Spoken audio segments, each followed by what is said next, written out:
territorios había pasado una cerca. Ahí fue una de las primeras experiencias. Ahí amanecimos con Sergio, por cierto. Hubo balazos y de todo en esa noche en contra de los compañeros indígenas.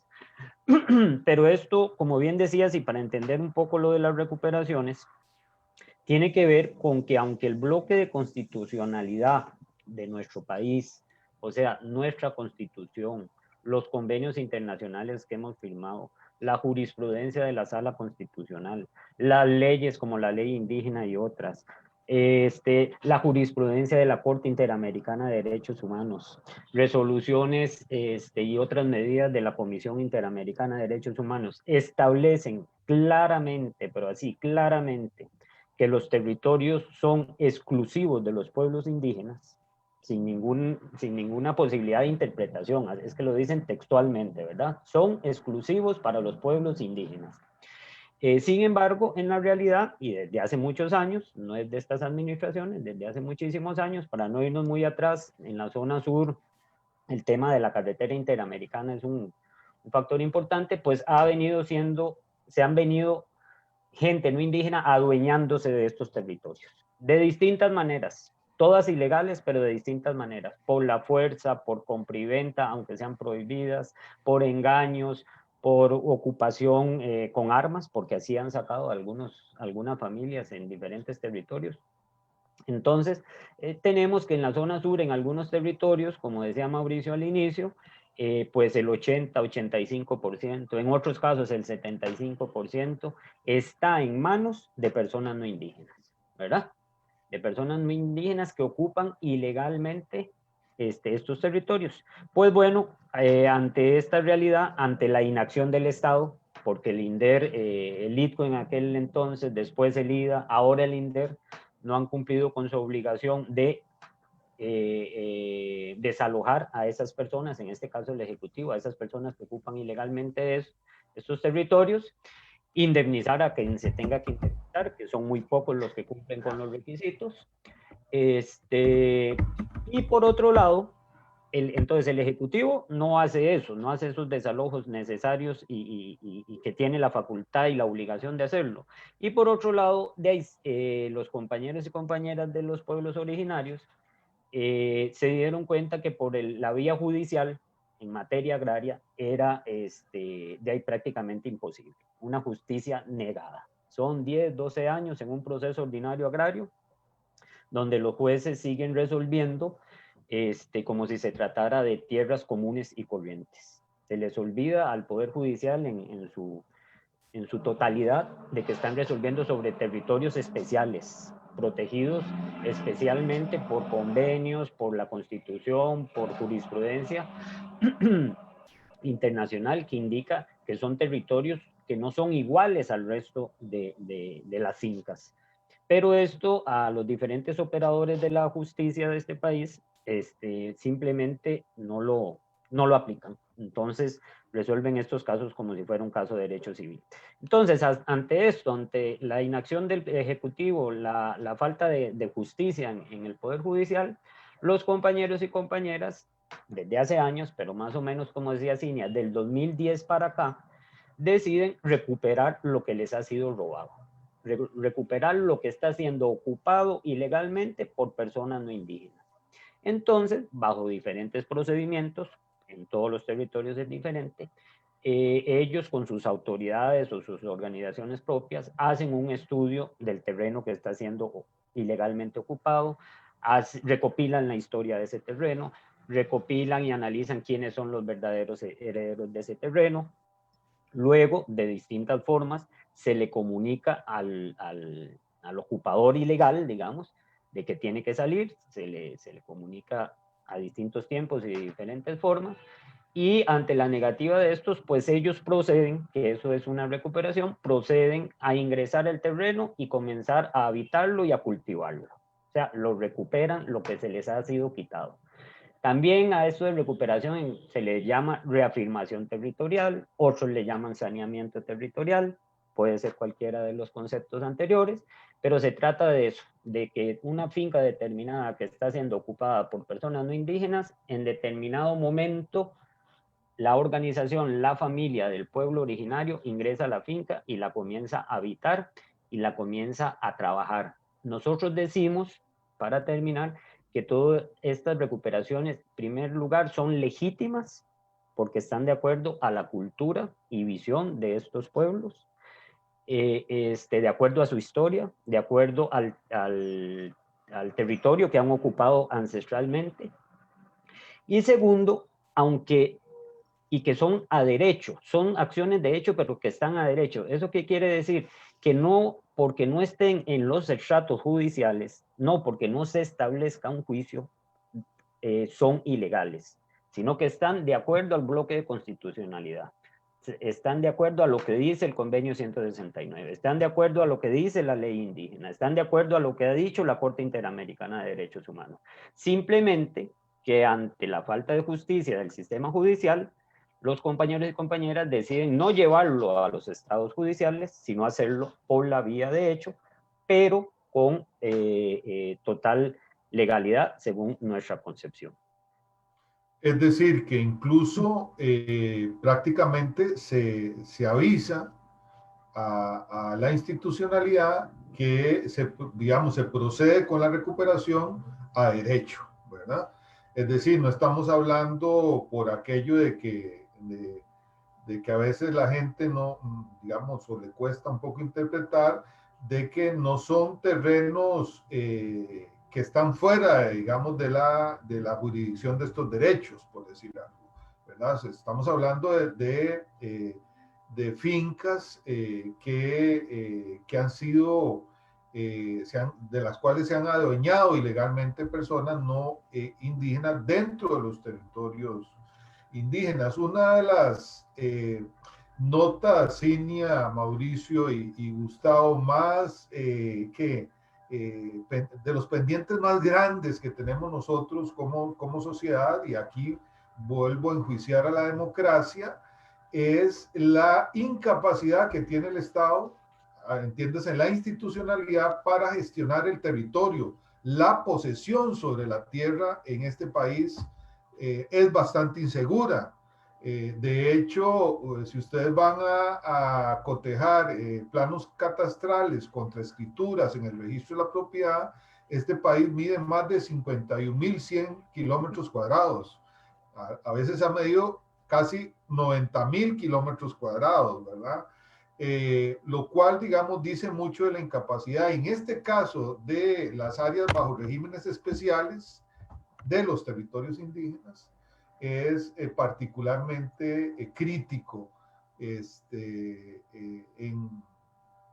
este sentido, digamos, porque es el Estado que en la década de los 70 básicamente dijo, bueno, ustedes tienen esta cantidad de hectáreas, fue el Estado el que lo dijo, ¿verdad? Ni siquiera les dieron oportunidad a ellos de decidir de a dónde iba su territorio ancestral, ¿verdad? Simplemente una delimitación, y es dentro de esa delimitación que hizo el Estado, es donde se está dando la problemática en este momento. A todas luces, siempre subordinado, siempre al margen de la toma de decisiones.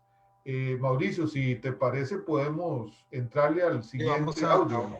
Un corte y le voy a pedir a Adrián que inmediatamente nos ponga el audio de Emanuel Buitrago Páez del FRENAPI. Entonces vamos a la pausa y ya regresamos acá en Voces y Política.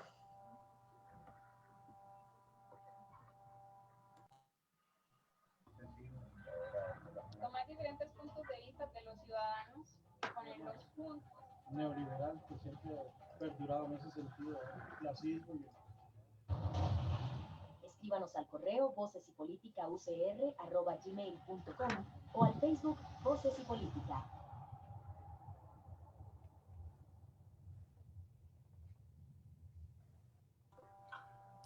Muy buenas tardes, mi nombre es en esta Emanuel tarde Buitrago, de soy indígena Bribri de Talamanca, actualmente coordinador del Frente Nacional de Pueblos Indígenas sobre la situación de investigación y incluso solicitud de la desestima de la causa de investigación del asesinato del que era coordinador del Frente Nacional de Pueblos Indígenas, Sergio Rojas Ortiz, un asesinato que ocurrió el 18 de marzo del 2019.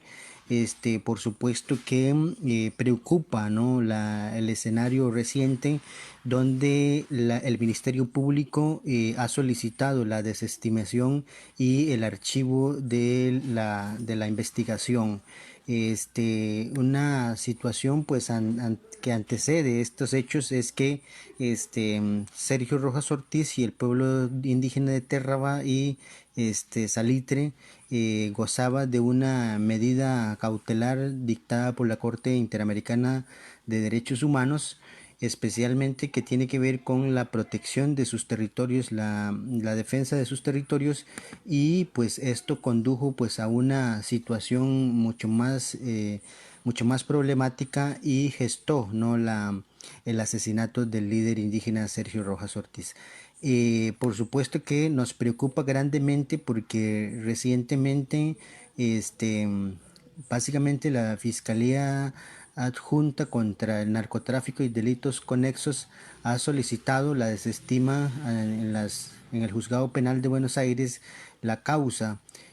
Por supuesto que más allá de ratificar los derechos de los indígenas y la investigación, digamos profundamente, pues en realidad queda debiendo en este caso el Poder Judicial a favor de los derechos indígenas, a favor de este asesinato que sufrió Sergio Rojas.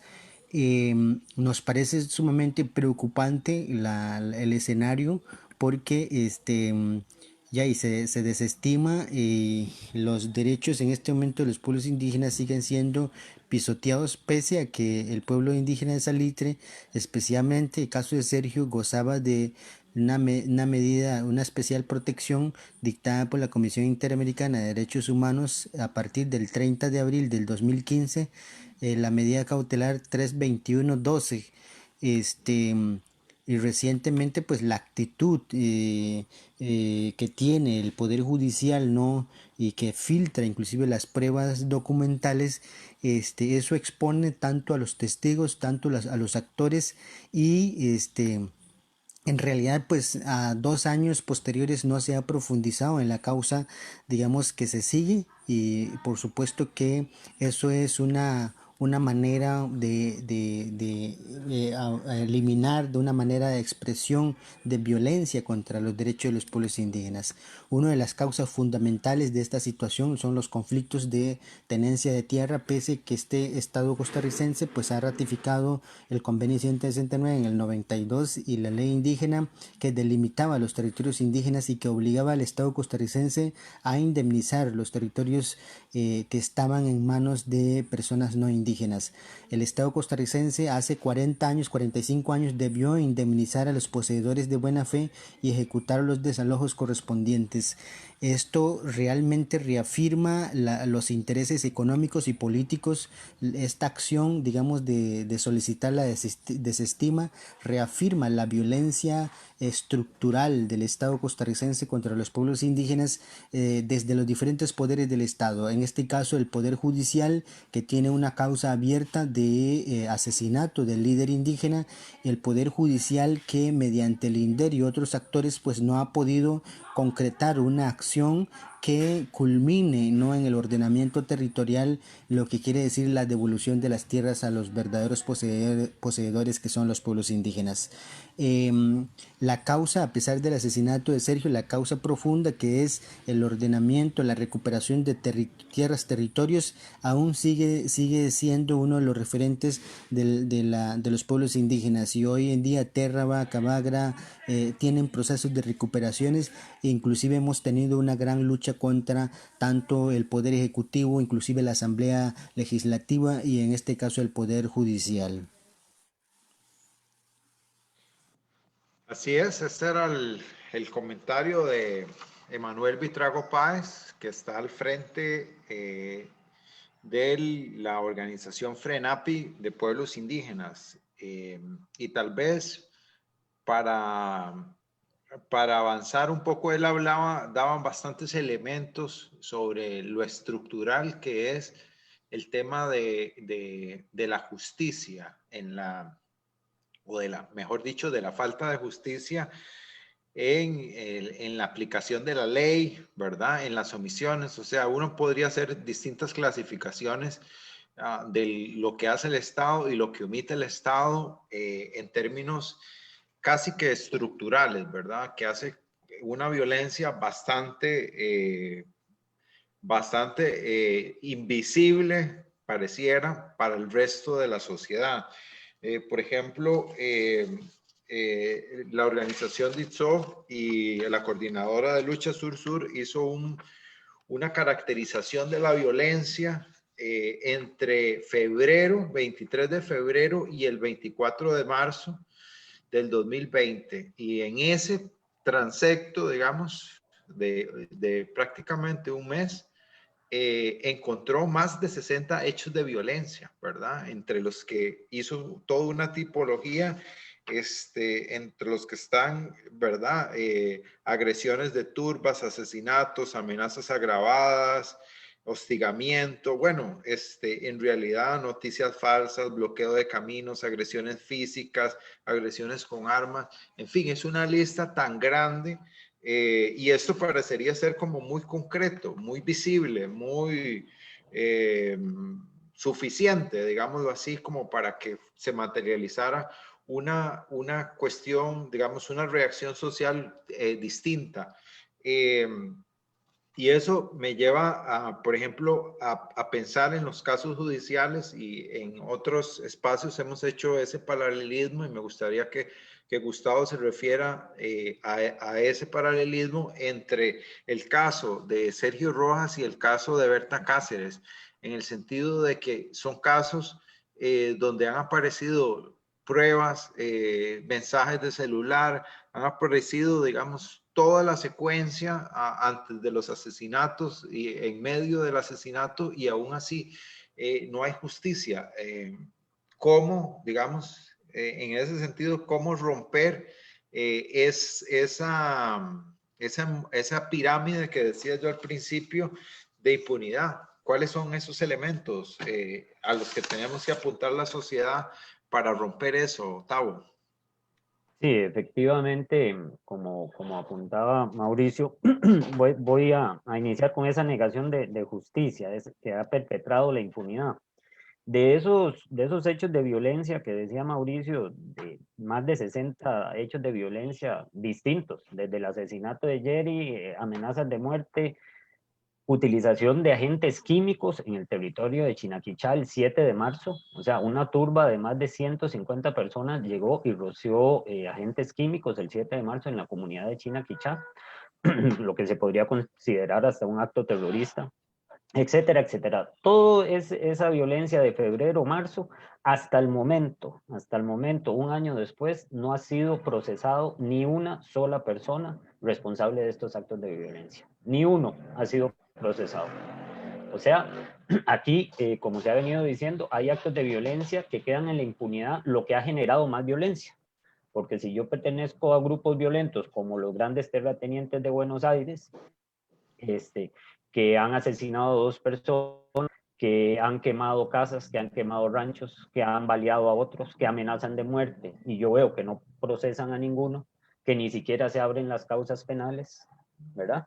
Que todas las que se abren después son archivadas, como el caso de Minor del 2013, esa causa nosotros le estuvimos dando seguimiento y fue archivada una vez más por negligencia del organismo de investigación judicial y de otras personas del Poder Judicial de Buenos Aires, que siempre más o menos terminan diciendo no hay suficientes elementos probatorios o no podemos individualizar a los responsables, ¿verdad? Van, atacan en turbas y después dicen no se puede decir quién fue entre todas las turbas, aunque hay elementos testimoniales y probatorios que sí lo permiten. Entonces, ¿qué ha pasado con el caso de Sergio? como el caso más emblemático, no el único, ¿verdad? No el único. Pues ya vamos para 2 años. En ese trayecto se han dado muchísimas irregularidades que salen a la luz pública por otra irregularidad que se está solicitando una investigación interna dentro del Poder Judicial. Recordemos que hace 15 o 22 días, no recuerdo ahora bien, no preciso, se filtraron información del expediente judicial del asesinato de Sergio Rojas a un medio de comunicación, el cual comenzó a hacer público elementos que ponen en peligro la investigación misma, que ponen en peligro la vida de la familia de Sergio, que ponen en peligro la vida de los testigos en el caso, y que definitivamente ponen en el borde del precipicio al mismo proceso judicial. Entonces, esa es una de las irregularidades. Acordémonos que con bombos y platillos, después del asesinato de Sergio, la misma fiscal general Emilia Navas anunció la creación de un cuerpo especial, ¿verdad?, para la investigación del asesinato, donde no iba a participar gente de Buenos Aires para lograr, digamos, cierta objetividad, etcétera, etcétera. Y sin embargo, a finales del año pasado, la misma fiscalía dice que no, que va a pedir el archivo del caso, porque no hay elementos probatorios para continuar con el mismo, a lo cual la familia se opone. Ya sabemos que hubo una audiencia el 3 de diciembre en Pérez Celedón, y después el juzgado de Buenos Aires, el juzgado penal de Buenos Aires, le dice, no, tenemos que continuar con la investigación. Sin embargo, vean las contradicciones. Ese mismo juzgado fue el que había dicho, el que no había, perdón, dado la orden para realizar 12 allanamientos que había sugerido la fiscalía. Y el juzgado dijo, no hay los elementos necesarios para realizar esos allanamientos, no se realizaron. De ahí obviamente ya podemos saber a dónde fueron a parar o a dónde estarán los elementos probatorios que estaban en esas casas que se querían allanar. Entonces, son una serie de elementos que nos dicen... Buenas, ¿cómo estás, Olda? ¿Todo en orden? Son una serie de elementos que nos dicen que hay irregularidades, hay inconsistencias en el proceso judicial del caso de Sergio. El Estado costarricense, en este caso por omisión, y también yo diría que por acción, está violentando los derechos humanos de Sergio y de su familia y del pueblo bribri de Salitre. Por otro lado, el Estado costarricense es responsable de la violación de estos derechos al no cumplir las medidas cautelares que decía Manuel ahora, dictadas desde el 2015 a favor del pueblo bribri de Salitre, a favor del pueblo Brorán de Terra. Y que, ¿por qué ha incumplido? Bueno, simplemente referirnos a los hechos. Son medidas que explícitamente le decían al Estado costarricense, usted tiene que garantizar la integridad del pueblo bribri de Salitre y del pueblo Brorán de Terra. Pues no lo ha hecho. ¿Por qué? Porque tenemos a un muerto del pueblo bribri de Salitre en el 2019 y a otro muerto asesinado por los conflictos de tierra en el 2020, además de los múltiples actos de violencia que se han venido generando.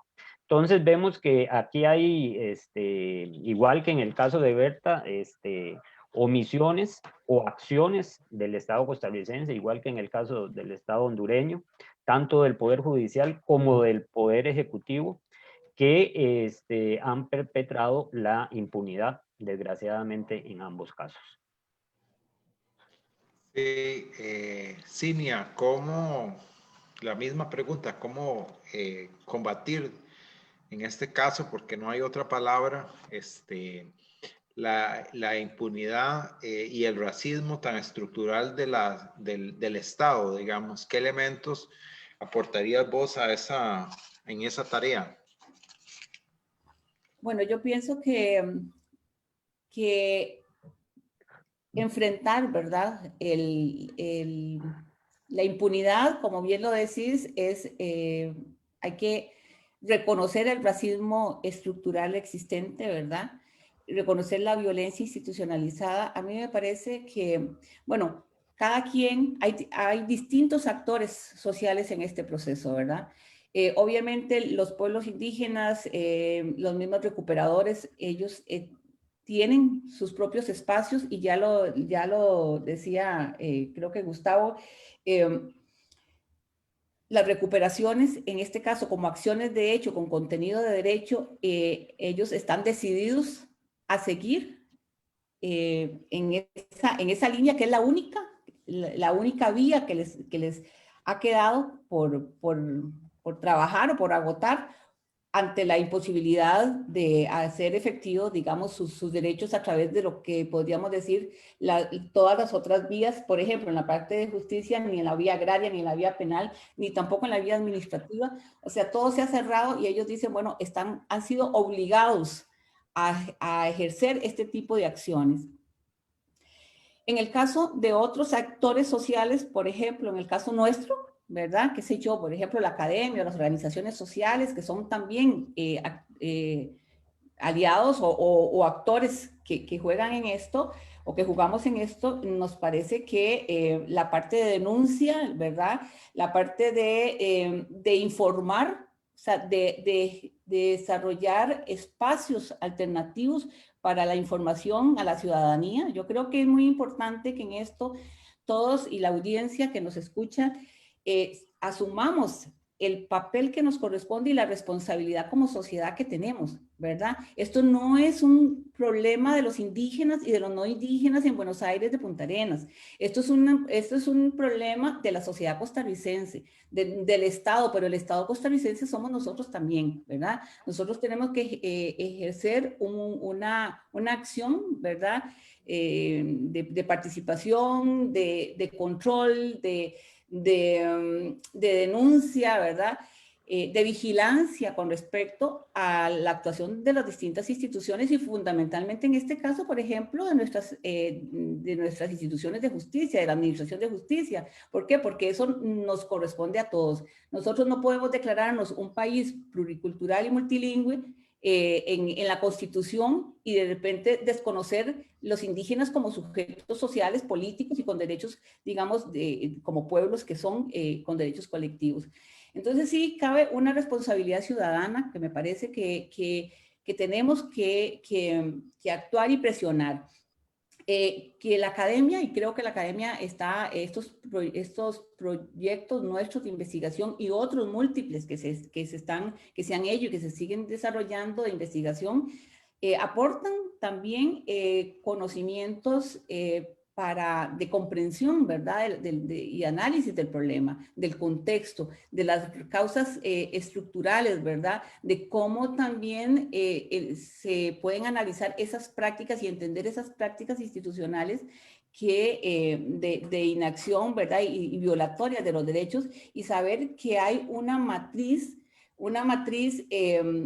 colonial que todavía está tan arraigada, ¿verdad? En nuestro sistema social y en la visión que nosotros en general tenemos de pensar que somos una sociedad democrática, homogénea, blanqueada, ¿verdad? Con una visión más occidentalizada. Entonces, bueno, no, tenemos que cuestionarnos, o sea, lo que sucede con los pueblos indígenas y en este momento con toda esa impunidad, es algo que nos afecta a todos y que de alguna manera nos golpea a todos. De alguna manera, eso representa, o sea, eso es un boomerang, eso es algo que a nosotros también nos va a llegar de una o de otra manera a toda la población, a toda la sociedad. Además, nosotros en ese sentido tenemos un compromiso y una responsabilidad digamos, con estos pueblos en términos de los derechos que les asisten. Entonces, a mí me parece que este tema de la impunidad, uno de los elementos que contribuye a que eso sea posible, porque sabemos que la impunidad está asociada también a la corrupción. Y nosotros no podemos guardar silencio. O sea, el silencio es cómplice. Y desde ese punto de vista tampoco podemos olvidar, nos parece muy importante y en esto creo que estamos haciendo, hay un espacio de articulación que queremos, que estamos impulsando, del cual, bueno, vos, Mauricio, Tavo y todos los que estamos aquí y otras organizaciones sociales, ¿verdad? Y proyectos y programas también académicos de las distintas universidades, estamos tratando de articular justamente con ese objetivo, ¿verdad? Con ese objetivo de articular los esfuerzos para denunciar, para no guardar silencio ni ser cómplices de eso que está pasando y para no olvidar, o sea, porque esto tiene que ser parte de la memoria de la lucha, no solamente de los pueblos indígenas, sino de las luchas sociales de este país, ¿verdad?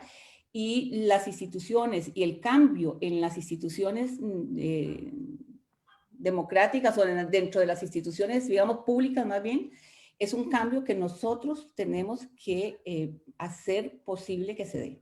Entonces, por ahí más bien invitar y que la audiencia sepa que estamos en esos, haciendo ese esfuerzo de articulación y que esperamos tener eco, ¿verdad? En todos ustedes, ¿verdad? Y más allá, para acompañar a estos procesos de lucha, de reivindicación de derechos, de demandas de justicia, de acceso a la justicia, también de control de las, en este caso, de las instancias judiciales, ¿verdad? Desde la ciudadanía. Cinia, qué pena, pero tenemos que ir terminando porque ya nos están aquí hablando de la... Bien. Yo me emociono con estos temas. No, Mauricio, Gustavo y Cinia, desde Voces y Política, denunciamos la falta de justicia, la injusticia que se comete estructural en contra de los pueblos indígenas. Y de esta manera, porque creemos en autonomía universitaria, defendemos la educación superior pública y luchamos por una acción social comunitaria, desde la U pública nos despedimos y agradecemos su sintonía. Nos estamos encontrando en una nueva edición de Voces y Política dentro de una semana. Buenas tardes y gracias a todos y todas. Muchísimas gracias. Gracias.